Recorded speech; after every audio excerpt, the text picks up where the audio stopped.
Hello, everybody. Welcome to the first installment of the Jesus Christ Matters podcast. I'm your host, Carter Beck.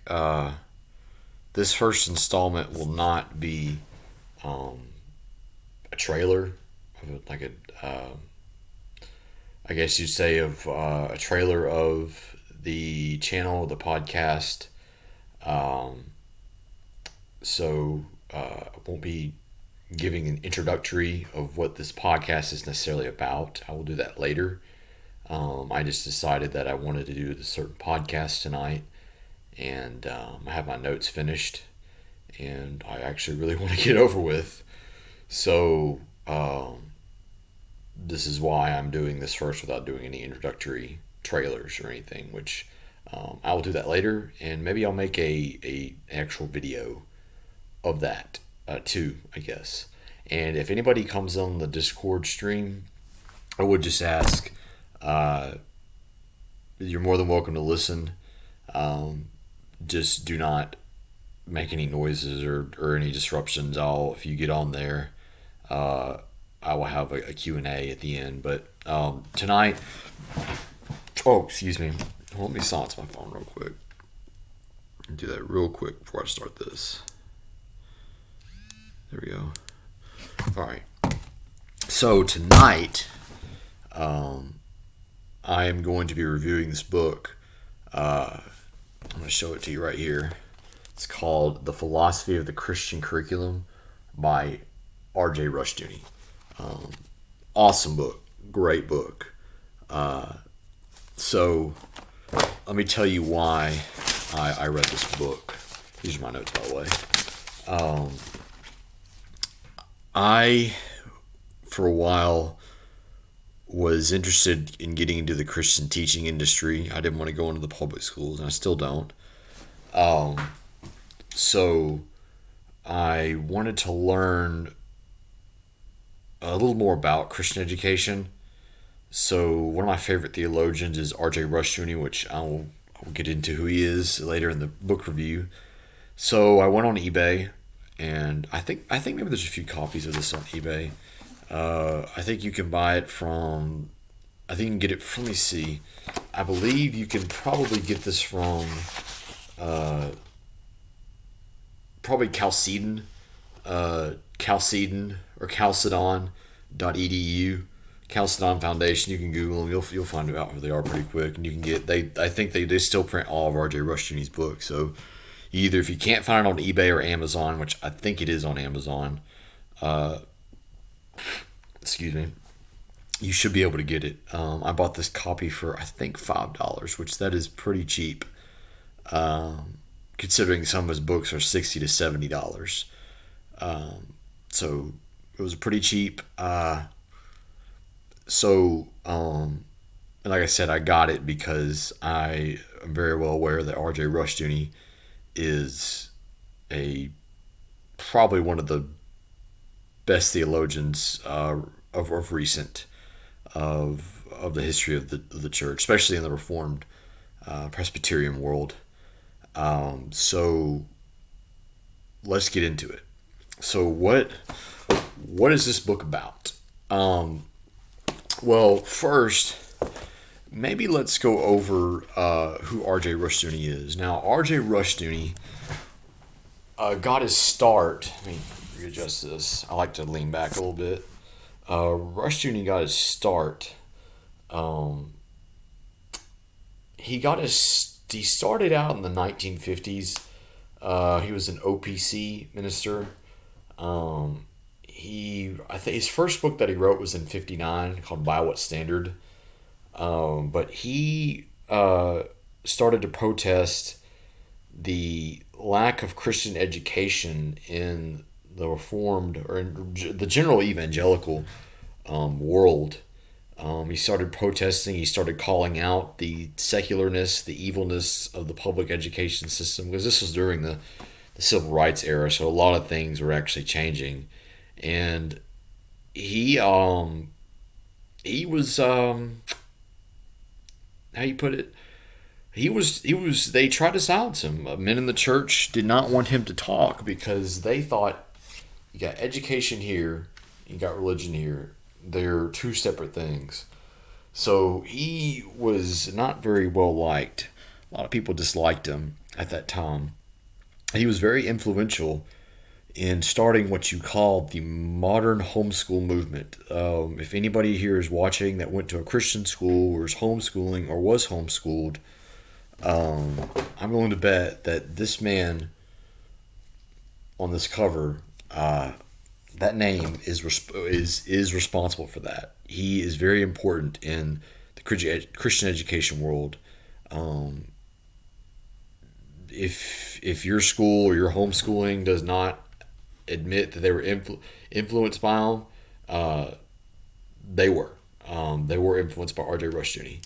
And I think one of his biggest, I think his most known works is the Institutes of Biblical Law, which it's a couple volumes on an exposition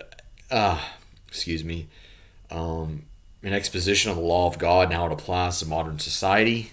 That has been read and quoted by numerous pastors, like in the Presbyterian world, like Rushdoony, probably I think Bonson, Warcraft, and Joe Warcraft, Greg Bonson, Brian Shortley. Pretty any much big Christian Reconstruction guy has read that. He has been very influential. So this guy is not a lightweight. He's a heavyweight. This guy knows what he's talking about. So, given that, what is this book about? Well, this book is about, I'll have a quote on my phone. I'll read the synopsis later. This book is about, it's about basically the philosophy of the Christian curriculum, whether it's in a homeschooling or a Christian education setting. It's what a Christian curriculum should look like, how it comes about, what are its presuppositions, and how do you carry it out. Basically, not every particular detail, but every general idea that you were supposed to have about it. So with that being said, this book's going to benefit pretty much anybody that's thinking about homeschooling, thinking about being a Christian teacher, or being a good one, not just any Christian teacher. Somebody who is a headmaster of a Christian school, or just maybe a parent that wants to know, has a good standard of what a good Christian school is, because I know that there's not too many good ones out there. There's very few. And this book will probably serve as a good guide for that. And that is why it would benefit. So it benefits pretty much any Christian that wants to be involved in any sort of Christian education. Any sense of any form or fashion. So now given that, this book was written in 1981. So I'm giving that as a disclaimer that some of this information that is cited in this book may be a little outdated. It's in 1981 because he does say that there are racial differences in people, which I don't agree with that, and there may be research out there that actually just proves that, which I'm sure there is. That's post 1981, so some of the information may be a little outdated. So, given that, I said that about the date just to give you a when it was written. That way, you may pick up on the fact that maybe some of it seems a little old, but it still is quite applicable for today's Christian education society. So what question is this book answering? What question or what questions is the philosophy of the Christian curriculum by R.J. Rushdoony answering? And here's a few. What is the Christian curriculum supposed to be like? It's supposed to be humanistic or Christian? Is education supposed to be, in general, supposed to be humanistic or Christian? And does it matter? is there any implication of it today? Because there are some people out there that think that education is secular and has no impact on their spiritual life, which, getting into this book, you will see that that is completely false. So, and I've already gone over why I read. I'm looking off my notes, so I already went over why I read this book, and you'll see why. Does education, does it matter? Does whether it's humanistic or Christian, doesn't matter. You'll see very clearly that it does matter in this book. So let me. I'm going to give a brief. I'm going to go off, and I'm reading off Goodreads.com. I'm giving a short synopsis of it. So let me just pull it up here real quick. Just give me a second. I screenshotted it, so I'm going to go in my gallery. Here we go. This is a short synopsis of this book, and I'll give a short exposition after I give this synopsis. The Christian school represents a break with humanistic education, but too often in leaving the state school, the Christian educator has carried the state's humanism with him. Curriculum is not neutral. It is either a course in humanism or training in a God-centered faith and life. The liberal arts curriculum means literally that course which trains students in the arts of freedom. This raises the key question: is freedom in and of man or of Christ? The Christian art of freedom, that is, the Christian liberal arts curriculum, is emphatically not the same as the humanistic one. It is urgently necessary for Christian educators to rethink the meaning and nature of the curriculum. In this study, R.J. Rouse's John Rushdoony develops the philosophy of the Christian curriculum. It is a pioneering study in this field, and it is important reading for all Christian educators, which I would totally agree with the last statement. Totally agree with it. But yeah, so basically the reason, I'm going to give a short exposition of the statement. Basically, the reason why you have a Christian school is you are breaking away from the humanistic education of the secular public schools. That is the point of having a Christian school. That is what at least I think. And that is what R.J. Rushdoony thinks. So, but the problem you have, if the educator or the student breaks, is, public education has been a huge part in most Americans' lives in this country. So a Christian educator that goes from the public school to the Christian school, there is a chance that you are going to be bringing your humanistic standards. Because I'm actually getting a education. Well, I'm pursuing a history degree with a 7 through 12 social studies certification. So I do have an education background. I'm very well aware of the humanism that is present in the public school systems. Very aware of that. I'm currently doing a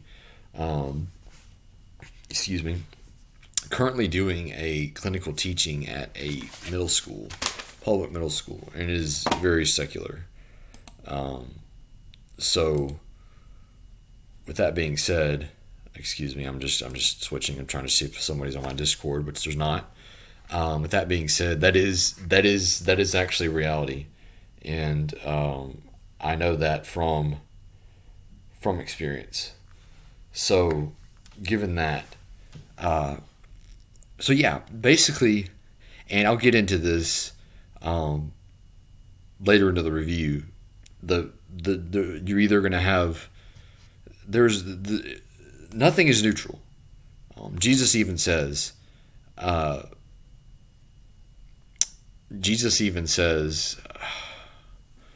does it go? Jesus says, either you're for or against me. That's how the scripture reads. You either are for Christ or you're against Christ. So every action, everything, every data, information, every fact you have is either going to bolster the primacy of man, if there is such a thing, or the primacy of God. So your education is either going to be God-fearing, God-centered, or it's going to be man-centered and sinful and prideful. So yes, that is true. You are either going to be training yourself in humanism or, as in the synopsis says, a God-centered faith in life. And that is basically pretty much the premise of the book right there. Basically, the synopsis. The synopsis goes on to say that the liberal arts curriculum means literally that course which trains students in the arts of freedom. And this raises a key question: is freedom in and of man or Christ? So basically, he's answering this question throughout the entire book. So let's get on. I'll just move on. Table of contents. That is somewhat important in this review. Table of contents. So I can show you this. Oh, and you will see here are some other books that R.J. Rushdoony has written. This is the one I think that Chalcedon still prints. Maybe you can pause the video and zoom in on it. So you'll see it on Chalcedon's website. Here's a table of contents. The first part is going to deal with religion, culture, and curriculum, changing a curriculum, education, the autonomy of critical thought, and the curriculum and the resurrection. And pretty much, so R.J. Rushdoony is what you would call, I'm trying to find a bookmark really, really quick. R.J. Rushdoony is what you would call a presuppositionalist, like Greg Bonson, which I think maybe they work together. Like Greg Bonson, he analyzes the presuppositions of every argument or fact, and he examines it by other presuppositions, of course. So pretty much in the first part, he's going to go over, what does religion mean? What is a curriculum? What does that mean? What's the presuppositions behind the public school system, et cetera, et cetera. He's going to basically just go over the presuppositions that education, especially in this society and the society of his time, how do you say it? What they were, what it is, and what in the biblical sense it's supposed to reflect. And then in the second part, he pretty much goes over the basic subjects like history versus social science, which that is important. Teaching Bible, grammar, composition, mathematics, etc., etc. Then in part 3, he pretty much goes over basically, I guess you would say, the place of God in education, what his role is supposed to be. And then after that, part 4 and part 5. Part 4 is just some miscellaneous subjects, and part 5 is basically Christianity and humanism, a description of both. So that's a table of contents. Next is, how is this book structured? And that is a good part of this book, is structured very well. He's written it like a previous book I read, a book called National Covenanting by Brian M. Schwartley. You should be able to get it on reformed.com. I think that's the website. It's basically he just compiles a ton of lectures and he's put it in a book, which that means this book is going to be extremely easy to read. Extremely easy to read. Is going to be it's not like like a systematic theology or a theology book. It's giving lectures like you're going to school or a lecture in college, and it's going to be easy to understand. So this means this book was written for pretty much laymen, for people like me and you. So that is a good part of it, and that is one of the pros. Before I even get into pros and cons of this book, but cons. Now we're going to get into the cons. I usually start off with the cons. The thing with this book, especially with the parts in it, the discussions, some of them are short, some of them are very long. There's not really a consistency. Uh, Most of them are very general. Some of them are specific, but most of them are very general. So they're not going to go into anything like particular. Like if you want to know a particular about some subject, every odds, ins and outs, he's not going to give it to you in every subject. It's going to be something general, but he does, you know, but he does cite he has footnotes in there too. So some of the sources he cites, he'll give a footnote. You can maybe go and look at the source and read it, which I'm going to do with some of the books. So if you're looking for every particular information on every subject that you want to know, it's not going to be in this book. He's just going to give you pretty much just general guidelines and suppositions to go about, which that is still, for this book, is still good. Now, and I've talked to other people about this too. Some of my people in my church. He is a little, how do you say it? Sometimes he comes off as a little not very understanding. Sometimes he is either do it this way or you're doing it this way and that's wrong. Sometimes there was a part in this book about discipline where he said that it's not the purpose of the teacher to understand the child. It's purpose to teach them and not understand their feelings, which that can come off as a little hard.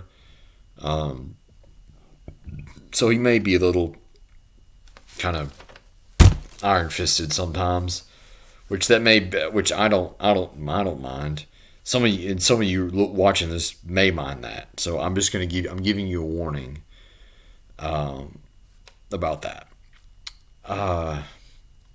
And he does say in this book, which I believe I've watched some videos on him where he has given some very kinistic worldviews points.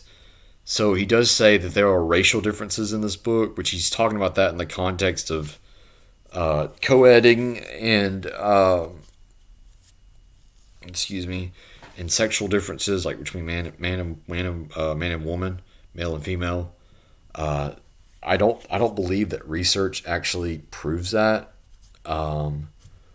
So some of the stuff in there may be either outdated or wrong as far as like data goes, not the general content, but some of the data he gives about research and stuff. So I'm giving you that warning.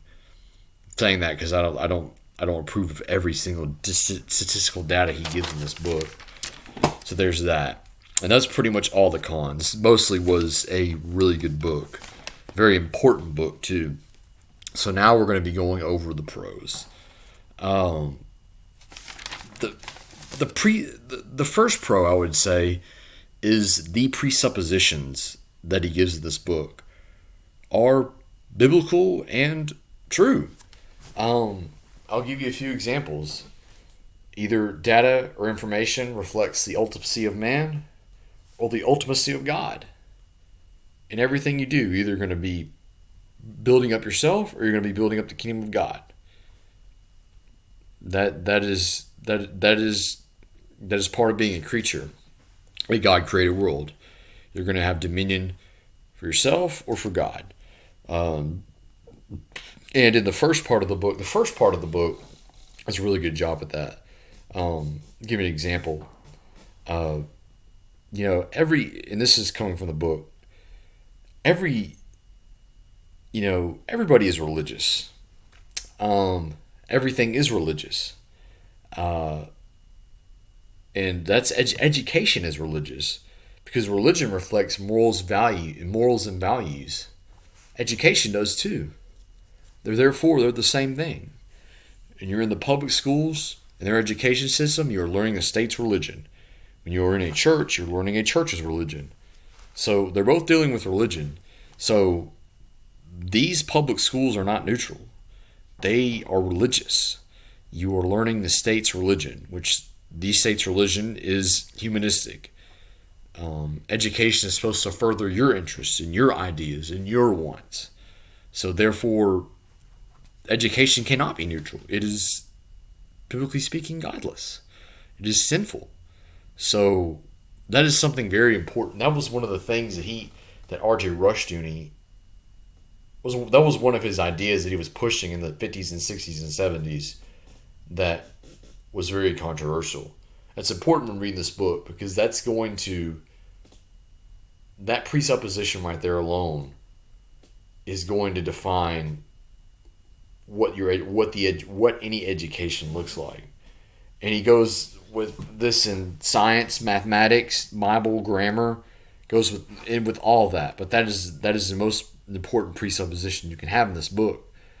And he's basically teaching you how to look and what presuppositions are or is in education. And that is I would say that is the most important one he discusses in this book, that everything has a legislature and nothing is neutral. The neutrality, it's a myth. Either you're for Christ or you're against Christ. Either education gives you dominion for Christ or dominion for your own good. That's most important. Secondly, its format. It's formatted in lectures. It's easy to understand. It's easy to follow along. Easy to take notes on, obviously, since it's in lectures. And it's not like a systematic theology book where it's difficult to understand sometimes. You got to go back and reread it. But I'm usually a slow reader, so sometimes I have to reread stuff. But it is in a lecture format, and that is pretty important for people just like me and you. Third thing, everything that you every general detail about Christian education that you want to know is going to be in this book. Every single thing.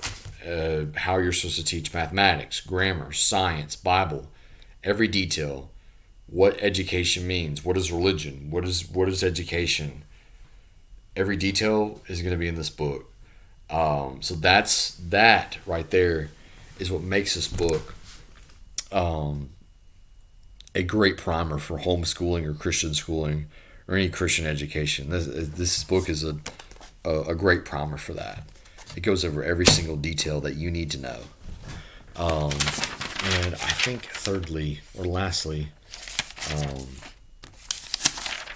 that's my note. My note says it's a great primer. It is a great primer for that. And so with that being said, that is all I have for this book. I think I give this book probably a 4 stars, not 5, because I don't think it's perfect. I would rate this book very highly, and I would recommend you read more of R.J. Rushdoony's stuff. He is great on Christian education, great on theology. I don't agree with everything he says, but great on theology, great on education. R.J. Rushdoony's influenced Rick Perry, Michelle Bachman. In fact, I was actually messaging Tom Askell, Founders Ministries, on Twitter, and he's got a book out called By What Standard. I messaged him. I said, did you get this from Rushdoony? Were you influenced by Rushdoony? And yes, Tom Askell, and because he seems theonomic, Tom Askell did in fact tell me he was influenced by Rushdoony early in his ministry.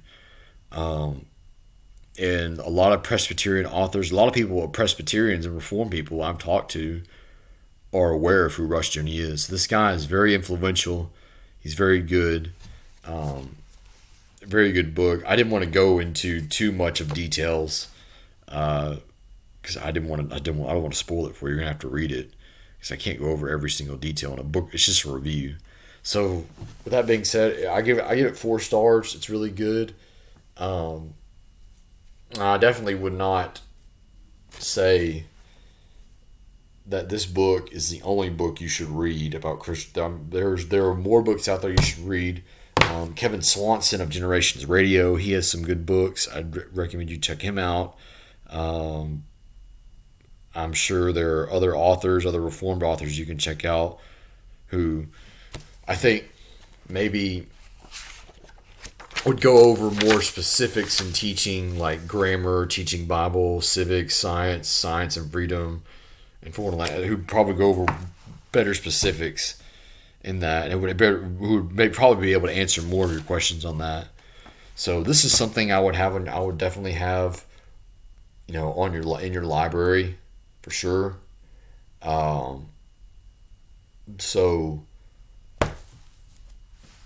yeah, this is a good book. The Philosophy of the Christian Curriculum by R.J. Rushdoony.